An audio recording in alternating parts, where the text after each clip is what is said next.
Hello, my name is Omar Alexander Gonzalez Benitez, and I am a staff research associate at the UC Davis Strawberry Breeding Program. Today I'll be talking to you about our Anthracnose trial, where we screened 105 cultivars in elite breeding lines in the span of 2 years.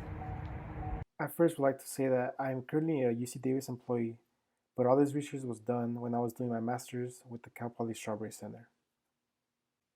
An overview of my presentation is I'll introduce Anthracnose, I'll then go over the objective of this experiment, I'll do materials and methods and how we got our ratings, our results, and then our conclusion. Anthracnose is caused by Calototricum occultatum. Anthracnose is an economically important disease because when present, it can cause high plant mortality. Anthracnose has a broad range of hosts. This includes almond, apple, pines, and some weeds. Some symptoms that characterize anthracnose are necrotic and blight symptoms on plant leaves, petioles, flower, or even roots. Now this is seen by image number 1, where you can see the necrotic and plant collapse, eventually leading to the death of the strawberry plant. Anthracnose also causes fruit lesions on ripe fruit. You can see this on image number 2 and number 3. The image number 4 shows the fruit lesion zoomed in where it shows the anthracnose spores. Other symptoms that characterize anthracnose are dark brown and black sunken lesions on petioles and runners. Now in all these 3 images, you can see a set of petioles and runners that are infected and with sunken lesions and some necrotic spots. During the 2015 and 2016 strawberry season, there was an anthracnose outbreak leading to high levels of anthracnose in fields. This occurred in the Santa Maria and Knoxtown area. Now in the image in the right, you can see a field with anthracnose symptoms. Because of this outbreak, it led to this experiment and the objective of studying 105 cultivars in elite breeding lines and screening them against anthracnose.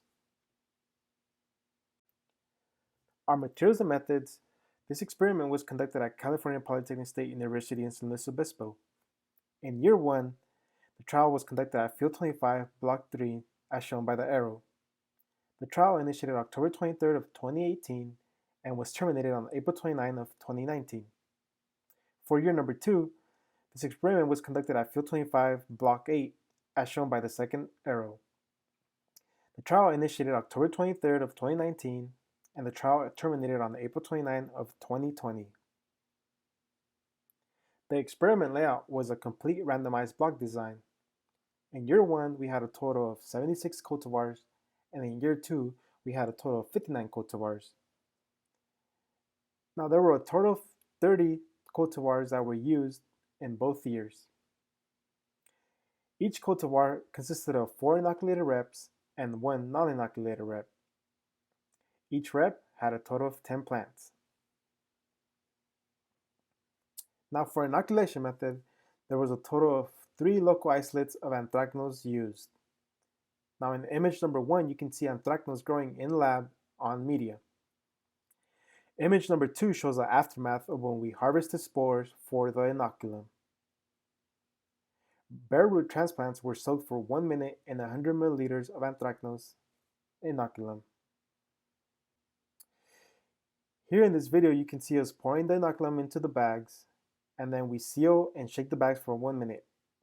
We make sure that all the plants get soaked in the inoculum, and then soon after that the plants are soaked, we then take them into the field, and once in the field, we set them into its designated rep and plant. Our ratings occurred in a weekly event. We took plant mortality assessments where we counted the number of dead plants in each plot. From there, we got percent mortality. The picture on the left shows high percent mortality. The picture in the middle shows medium percent mortality. And the picture on the right shows low percent mortality.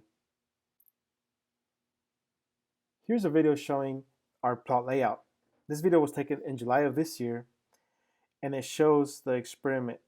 You can see some of the cultivars that are susceptible and some that are resistant to the anthracnose. You can see some susceptible cultivars with high plant mortality and some with low plant mortality as well. Now our results, we had first symptoms of anthracnose 3 weeks right after planting, and that's when we started taking plant mortality assessments. Now, the majority of the plant death occurred by January in both of the experiments. The breeding programs that were involved in this experiment were University of Florida, University of California, Davis, Plant Sciences, Planasa, Lassen Canyon, and Driscoll's. Now here I am showing you plant mortality in year 1. Plant mortality is on the x-axis, and on the y-axis you can see the cultivar and elite breeding lines.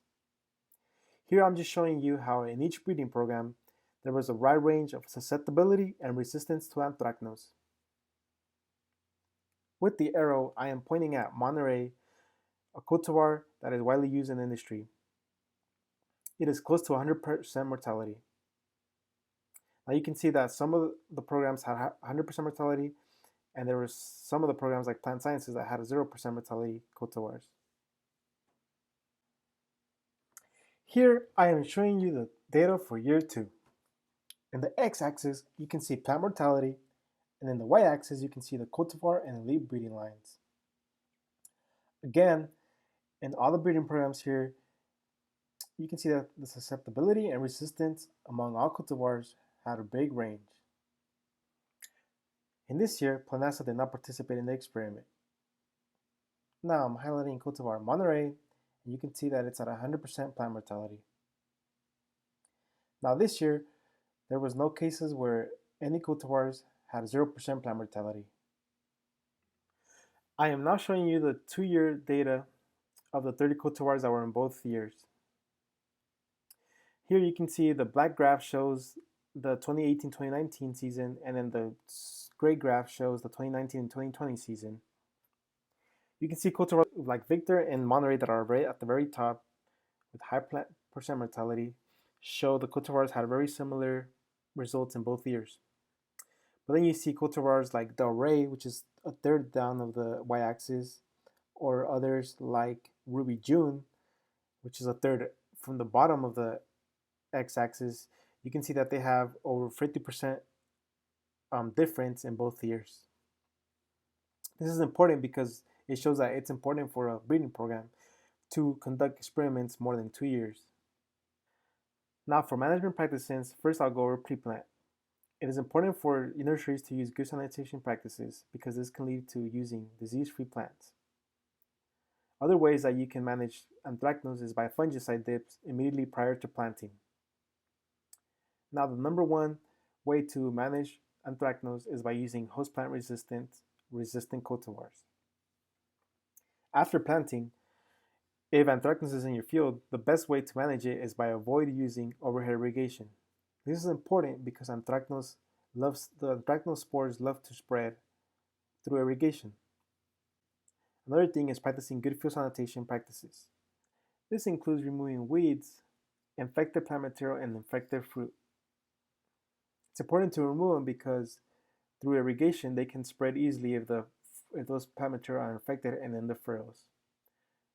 Another thing to do is IPM and scout fields. This can help you identify any hotspots in the field, and then you can accurately provide foliar application of fungicides to help minimize anthracnose spread. Thank you.